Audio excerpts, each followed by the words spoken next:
2018 was probably one of my toughest years on farming. Even take the money side out of it, the stress levels, the worry every morning, the worry not sleeping. I brought it back in home, inside the kitchen table. It washed off my children, it washed off my wife. We were always planning for a winter of maybe 4 months or 4.5 months. Now we have to plan seriously for about 5 to 5.5 months of a winter. Because I don't want ever again to go through a day like that.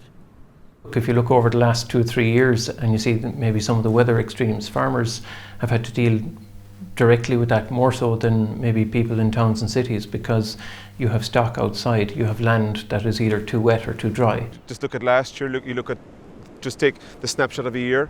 You had a spring where we had, serious snowfall in March, which was kind of unprecedented, caused major hassle to the whole farming infrastructure. Then you had a drought, so went from one extreme to the next, and I suppose in the previous winters we had record kind of rainfall. So just in one season we had all these extremes, and it's there's no doubt we're going to see more of those. So that's a massive challenge, I would argue.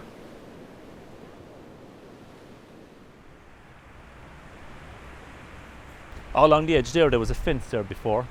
Back in 2013, 2014, during the storms, the sea came in there. So like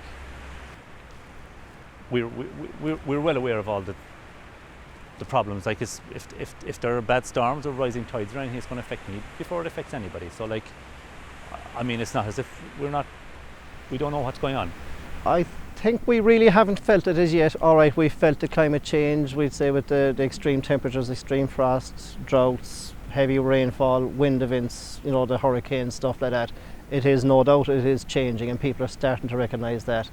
The impacts that it will have on society and localities as such, I suppose we'll have carbon tax, which will contribute to higher running costs of household heating, car, transport. And I mean, transport isn't the transport of agricultural goods inwards and outwards. If we're uncompetitive at the moment or not making a profit, it's going to make that problem worse.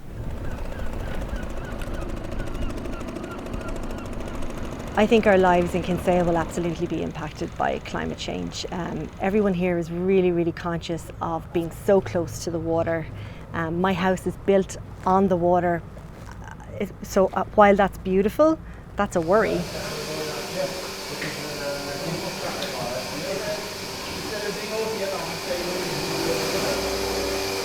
Climate change is the biggest thing facing farming at the moment. It is real, it's there. I think most farmers, 99.9% of the farmers, they will move with change. They would acknowledge that changes have to happen. And I think it's something that the government are going to have to assist us with. We all know we need to change the way we farm. Every farmer I talk to and know locally feels that too.